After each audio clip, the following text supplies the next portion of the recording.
Bonjour à tous, amis du programme Impact. Bienvenue dans cette émission, vous qui nous accompagnez à travers la télévision, à travers Internet, à travers la radio positive.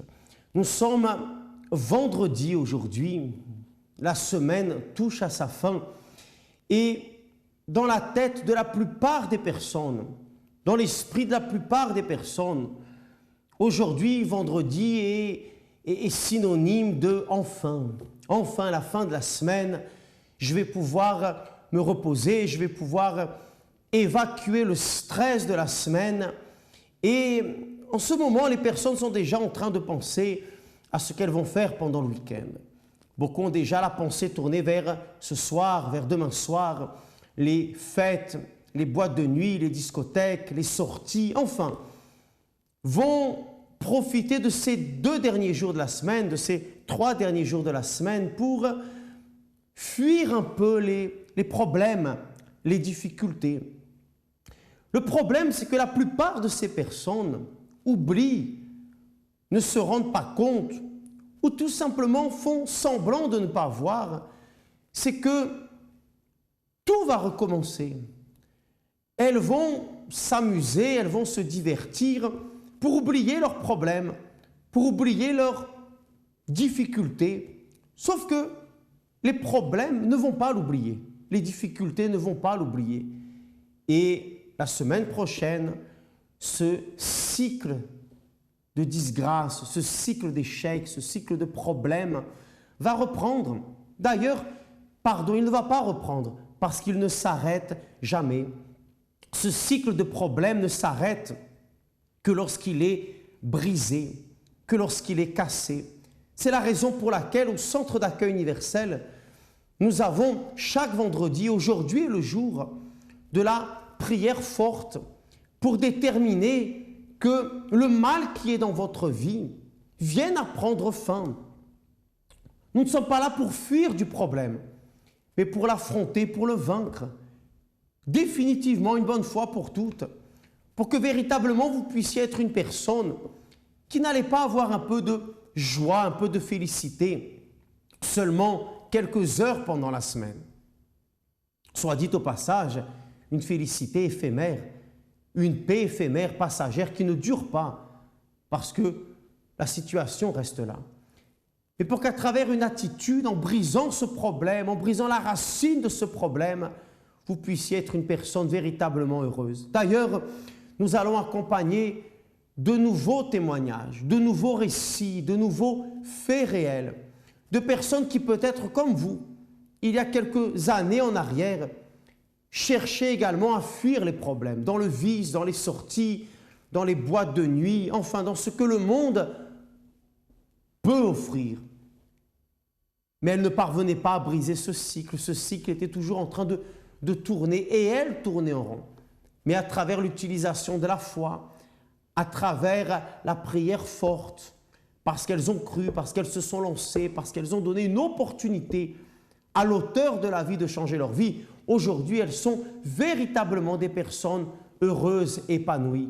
Pas 1 jour sur 7, pas 2 jours sur 7, mais 7 jours sur 7. Accompagnez alors leur histoire, je reviens dans un instant. Mes problèmes, ils ont commencé quand j'étais petite en fait. J'étais un garçon manqué, j'étais en manque d'amour parce que mes parents ils étaient divorcés. Mon père il battait ma mère et donc j'avais pas d'amour paternel on va dire. Et je suis tombée amoureuse au collège d'un jeune homme et il s'est servi de moi en fait. Il m'a fait croire qu'il était amoureux aussi pour pouvoir avoir des rapports avec moi.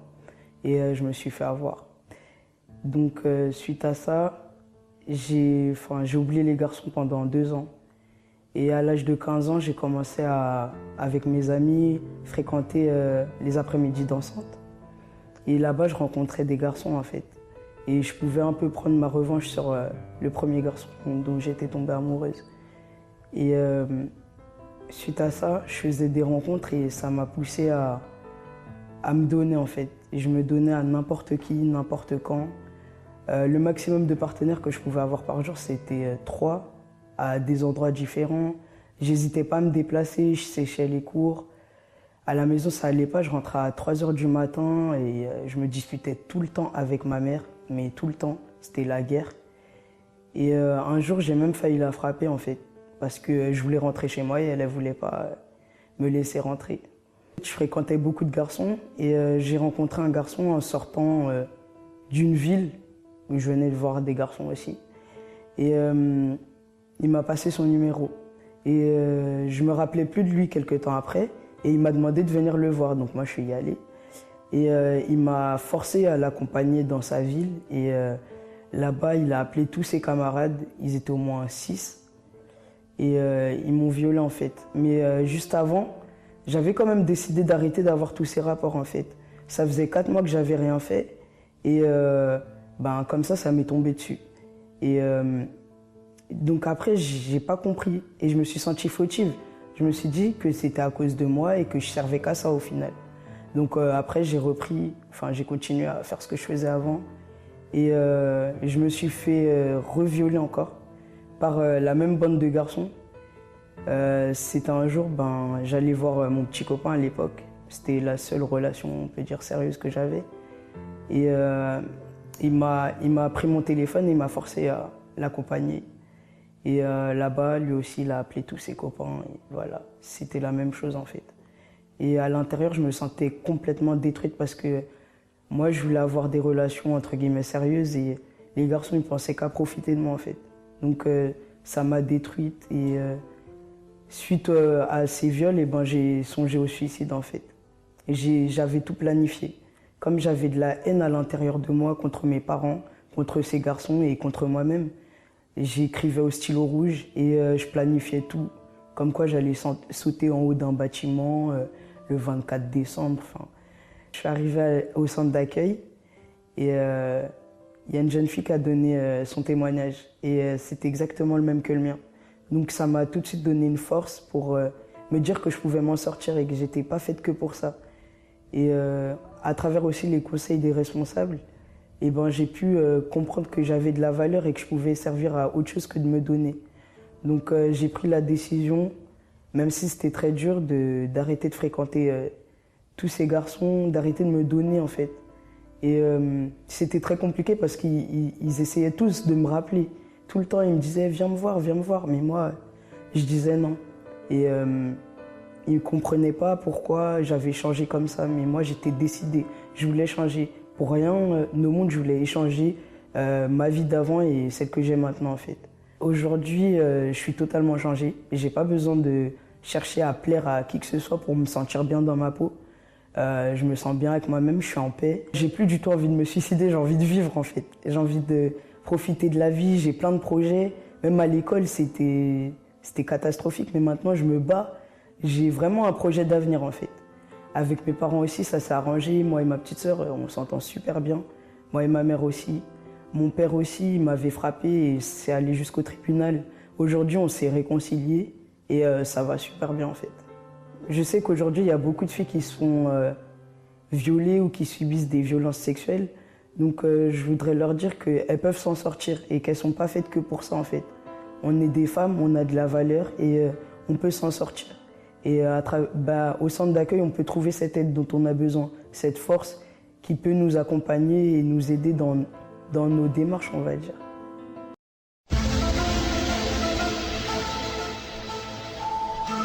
Maux de tête constants. Maladie dont les médecins ne connaissent pas la cause.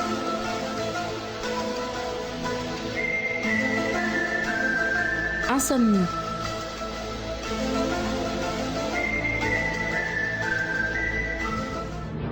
Nervosité.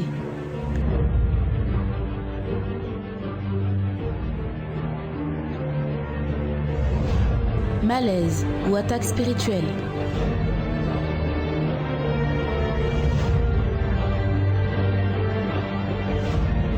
Dépression.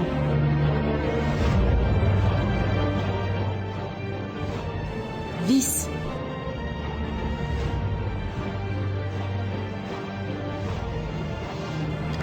Vision d'ombre.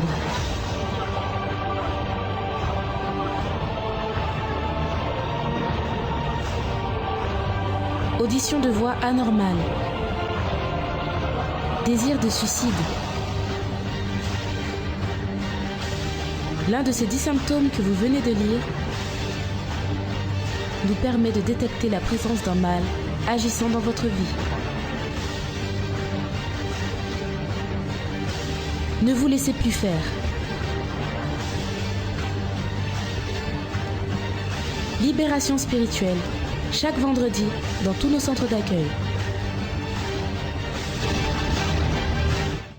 Avant de connaître le centre d'accueil, j'étais une personne très angoissée parce que je voulais atteindre des buts que moi-même je me suis fixé dans la vie et j'étais décidé à n'importe quel moyen à arriver à ces buts-là. Donc, à chaque fois que ça ne marchait pas, le lendemain matin, j'étais angoissé. L'objectif dans ma vie, c'était de gagner beaucoup d'argent, d'être riche à tout prix. Donc, c'était en fait une obsession permanente, tous les jours. Je suis arrivé jusqu'au point où j'ai sacrifié tout ce que je gagnais, tout ce que j'avais comme bien, tout ce qui était en commun dans la famille avec mon épouse. Donc, je suis arrivé à des moments où que vraiment j'allais chercher trop loin. Aller trop loin, quand je dis aller trop loin, aller chercher des économies qu'on avait gardées mon épouse et moi pour les enfants, et prendre cet argent et aller chercher, aller jouer au jeu. À chaque possibilité de trouver l'argent pour pouvoir gagner, ben, j'allais chercher.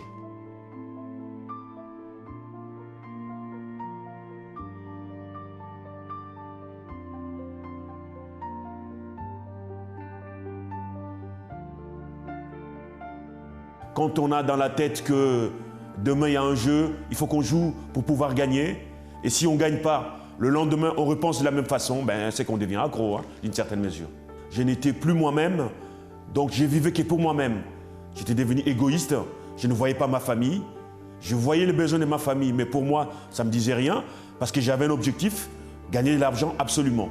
Donc ma famille était délaissée par moi, je n'assumais plus les responsabilités d'un père de famille, j'étais éloigné de mon épouse, j'étais éloigné de mes enfants, en fait j'étais éloigné de moi-même.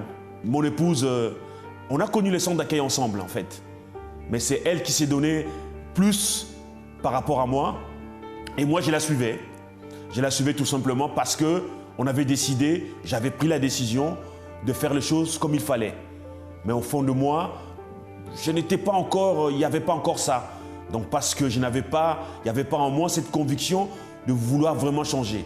Par contre, mon épouse, elle a continué dans sa foi, elle a continué dans ses propos, elle a continué à déterminer que Dieu puisse me changer un jour. Les déclics qu'il y a eu en moi, c'est à chaque fois que je venais à l'église, j'écoutais la parole, je pleurais. Parce que cette parole m'était dessinée et je disais à chaque fois, je vais changer, je vais prendre une décision. Mais c'était toujours la même chose. Et semaine après semaine, dimanche après dimanche, mercredi après mercredi, j'écoutais une parole qui m'était dessinée, ça me touchait, je pleurais, je revenais, je recommençais. Il y avait une petite amélioration. C'est vrai que j'ai rechuté plusieurs fois. Vous savez, on est un peu comme un drogué, c'est-à-dire on arrête, on s'est dit non, cette fois-ci on ne le fait pas. Et je faisais 2 semaines, je ne jouais pas, je résistais, mais il y avait encore en moi cette envie qui venait. J'allais, je n'entrais pas, je revenais chez moi, je me disais non, il ne faut pas que je le fasse. 3 semaines après, je retournais encore, jusqu'au jour où j'ai pris vraiment la décision. J'ai dit bon, c'est bon, là j'arrête. La parole disait qu'il fallait donner la dîme. Mais le simple fait que j'étais accro au jeu, donc je ne voyais pas l'importance de donner la dîme. Mais il y a un moment donné, quand cette parole m'a frappé, me disait que j'ai volé Dieu, cette parole m'a poussé vraiment à ne plus aller jouer au jeu, plutôt à récupérer mon argent et à être fidèle à Dieu. Et à partir de là, les choses ont commencé à changer petit à petit. Et j'ai commencé à faire des efforts. C'est vrai, j'ai fait beaucoup d'efforts et j'ai demandé à Dieu de me donner la force de ne plus retomber dans mes erreurs. Premièrement, dans ma famille, ça va très bien. Avec mon épouse, ça va très bien. La vie n'est plus comme avant. on a des choses en commun, on a des projets en commun. Et avec les enfants, ça va très bien. Côté finance, ça va très bien. Disons que j'ai payé toutes mes dettes. J'ai au-delà de mon envie d'avoir beaucoup d'argent, donc j'ai payé toutes mes dettes étaient payées. Et il n'y a même pas longtemps, j'ai reçu une lettre me disant que l'autre moitié des dettes qui étaient restées s'étaient effacées. Donc ma vie aujourd'hui, c'est une vie saine, une vie familiale, je peux dire bénie, mais ça va très bien. Voyez, amis, que lorsque vous essayez de fuir du problème, vous n'avez pas la condition de résoudre le problème. Tant que vous allez essayer de le fuir, il sera derrière vous, et où vous serez, il sera. Vous avez parfois des personnes qui changent de pays pensant « ma vie sera meilleure dans un autre pays » et leur vie reste la même disgrâce. Vous avez des personnes qui changent de travail, qui changent d'emploi pensant « en changeant d'emploi, ma vie sera meilleure » et leur vie continue la même disgrâce. Vous avez des personnes qui sont malheureuses dans leur vie sentimentale, elles se divorcent, se marient de nouveau pensant « cette fois-ci, je vais être plus heureux, je vais être plus heureuse ». Et il n'est pas rare d'entendre des personnes qui ont déjà 2, 3, 4 divorces à leur actif, qui sont toujours seuls aujourd'hui ou qui sont mariés mais qui ne sont toujours pas bien mariés et qui ont toujours le même problème. Pourquoi? Parce que fuir le problème, c'est une fuite en avant. Le mal est patient. Le mal a tout son temps. Et lorsque la personne pense à fuir, alors il a tout son temps pour vous rattraper. Vous qui êtes en train d'essayer de fuir un problème, sachez, soyez conscient d'une chose. Tôt ou tard, vous devrez lui faire face de nouveau. Quelle est la solution alors, Christophe? La solution est de lui faire face dès à présent. Non pas sous la contrainte, mais décider. Non, je vais affronter ce problème. Je sais que seul, je n'ai pas la condition. C'est au-dessus de mes forces, c'est au-dessus de mes moyens. Alors je vais chercher de l'aide. Voyez, lorsque nous lisons les évangiles, tant de personnes qui étaient désemparées, tant de personnes qui étaient perdues, mais qui étaient aussi fatiguées d'être opprimées, d'être malheureuses, de fuir le problème. Elles ont décidé de l'affronter, elles ont décidé d'aller vers le Seigneur Jésus, de faire face au mal qui était dans leur vie. Et elles ont pris possession de leur miracle, de leur transformation. Aujourd'hui, dans tous les centres d'accueil aura lieu la prière forte, la prière de la délivrance. Vous qui tournez en rond dans votre vie, vous qui ne parvenez pas à avancer, vous pour qui toutes les portes sont fermées, vous avez l'impression d'être lié à quelque chose. Vous dites, il y a comme s'il y avait une force dans ma vie qui m'empêche d'avancer. Une situation dont vous n'osez pas parler. Vous dites, les gens vont me prendre pour un fou. Personne ne va croire dans mon histoire. Mais vous savez que c'est réel. Alors, dès à présent, dès aujourd'hui, n'attendez pas que les choses empirent. Le temps ne va pas résoudre le problème. Aujourd'hui même, décidez de vous rendre au centre d'accueil le plus proche de chez vous. Notre siège national est au 254 rue du Faubourg Saint-Martin, dans le 10e arrondissement de Paris. Mais dans toute l'Île-de-France, à Montreuil, à Cergy, à Saint-Denis, à Colombes, à Villejuif, à Ivry-Courcouronnes, à Ivry-sur-Seine. Je serai avec vous au 69 avenue Daniel Casanova, Ivry-sur-Seine. En province, à Marseille, à Nice, à Toulouse, et dans les départements d'outre-mer, amis de Guadeloupe, de Martinique, amis de la Réunion, de la Guyane, aujourd'hui dans tous les centres d'accueil universels, la prière forte de la délivrance. Mais plutôt que d'essayer de vous convaincre, parce que nous ne sommes pas là pour essayer de vous convaincre, j'aimerais que vous puissiez accompagner d'autres transformations de vie, d'autres témoignages. Soyez attentifs. J'étais une personne qui buvait beaucoup, qui fumait beaucoup, qui aime bien faire la guerre et qui aime bien faire des histoires. Et que je ne peux pas me tenir en place, parmi mes parents, parmi mes frères et sœurs. Ce problème est vraiment spirituel. J'étais une personne qui toujours insultait les gens, qui dit des gros mots. Alors ma vie, elle était vraiment, vraiment par terre. Même parmi mes enfants, et ça n'allait pas du tout. Je n'ai pas le droit de parler, ma parole n'a pas de sens. Parce que mes enfants me voient comme quelqu'un qui est vraiment déséquilibré. Alors, même parmi mes frères et sœurs, s'il y a une fête, je suis toujours là pour créer des histoires. Je buvais beaucoup, je fumais beaucoup, j'étais stressée, j'étais angoissée, j'étais vraiment triste, j'avais une tristesse en moi. Et ma vie n'allait pas de sens du tout. Voilà. J'ai arrivé à centre d'accueil par une invitation de ma tante, la sœur de ma mère. En arrivant à centre d'accueil, j'étais vraiment pas bien dans ma tête. Et spirituellement, j'étais pas bien, je buvais toujours. J'ai arrivé à l'église, j'ai écouté le pasteur parler la parole de Dieu et j'ai vu qu'il y a une solution pour moi. Alors j'ai décidé de faire toutes les chaînes de prière. Tous les dimanches, je venais à l'église toute la journée, j'ai lutté. Mais en rentrant chez moi, je suis toujours la même personne. Je criais avec mes enfants, je bois toujours, je fumais toujours et j'ai insulté les gens. Mais en continuant de venir à l'église. En arrivant à la campagne Israël, j'ai décidé de faire ma campagne. Pourquoi? Parce que c'est une seule solution que je puisse me délivrer. Alors je me suis lancée dans cette campagne. Je me suis donné 100% à Dieu. Et en faisant cette campagne, je sais que Dieu va me répondre. J'ai écouté les témoignages des autres. Je demandais à Dieu, comme tu as changé les autres, tu peux changer pour moi. Après avoir déposé mon sacrifice sur l'autel, ma lutte, elle a augmenté de plus. Je n'étais pas bien du tout. Mais j'ai persévéré parce que Dieu a donné sa parole. J'ai persévéré parce que Dieu m'a dit, il est avec moi. J'ai persévéré. J'ai commencé à tuer moi-même, mon moi. J'ai mis mon ego sur la croix avec Dieu. Et Dieu m'a aidé.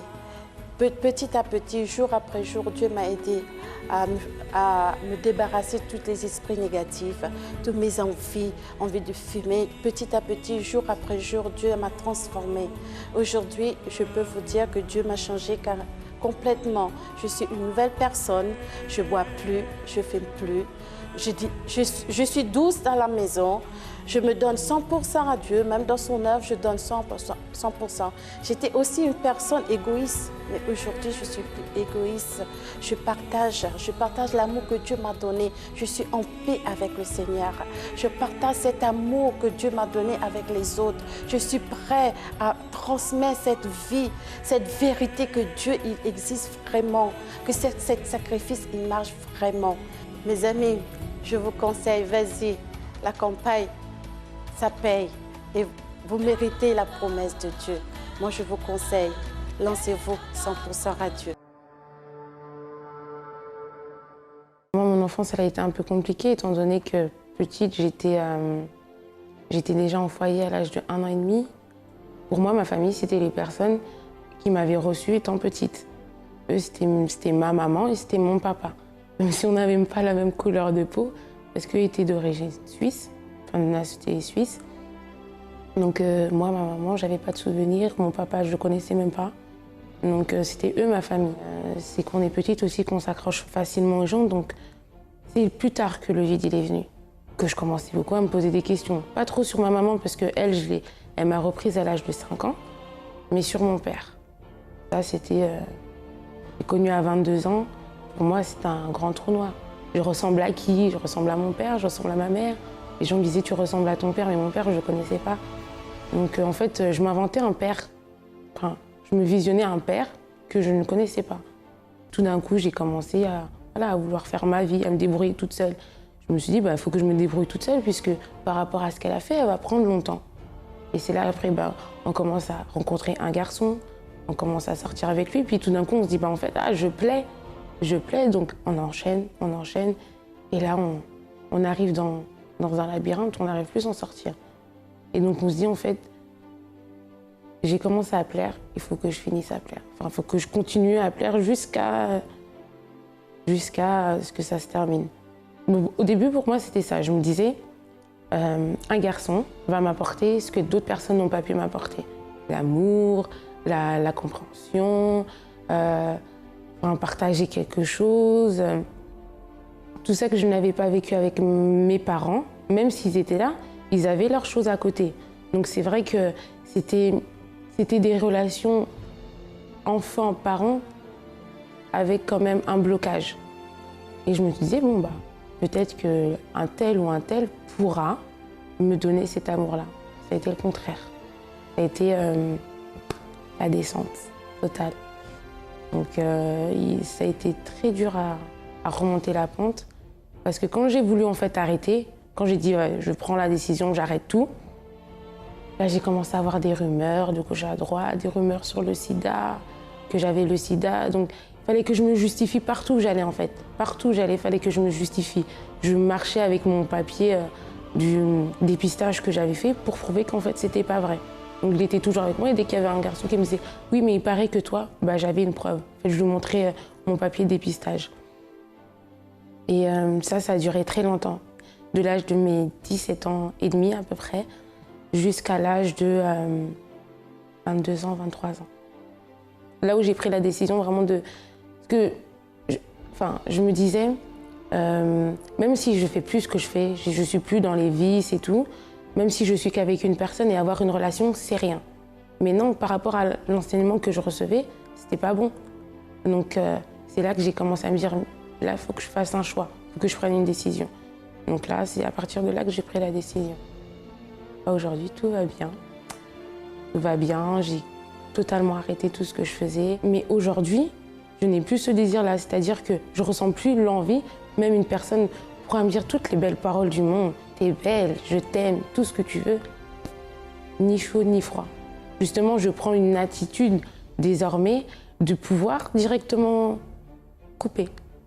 On peut tomber très bas, ça nous détruit nous-mêmes, ça peut détruire notre entourage. Parce que moi, quand j'ai eu ça, et que les personnes ont commencé à dire que j'avais le sida, ça a impacté ma mère, parce qu'elle a été au courant de ça. Donc elle se disait, mais qu'est-ce qui se passe? Elle a fait comme si elle le savait pas, mais je savais très bien que ça lui avait fait mal. Donc, c'est pas envers un homme, c'est pas envers une relation sexuelle qu'on peut trouver le bonheur. Loin de là. Soyez patiente, simplement. Ne vous précipitez pas. Et puis les choses, elles viendront quand il faudra arriver. Bien, amis, comme le dit le proverbe, la balle est dans votre camp. C'est à vous maintenant de décider, de choisir, de continuer à faire semblant, à prendre un peu de bon temps, de vous échapper un peu, ou alors d'investir, de dire dans cette fin de semaine, je vais faire quelque chose de différent. Je vais aller dans la maison de Dieu, je vais aller au centre d'accueil le plus proche de chez moi. Je vais aller chercher une solution pour ma vie. Je vais aller chercher une solution pour ma vie. Aujourd'hui, dimanche, la réunion la plus importante également, à 8 h le matin, 10 h. Pour plus d'informations, consultez la ligne AMI 24 h, 01 53 35 85 12 ou notre site internet centredaccueil.net. Faites de cette fin de semaine une fin de semaine différente. Et vous qui dites, Christophe, j'ai déjà l'habitude d'aller au centre d'accueil. Alors, venez avec plus de force que d'habitude. Venez avec plus de détermination que d'habitude et changez le sort de votre vie. Une excellente journée, une excellente fin de semaine. À lundi.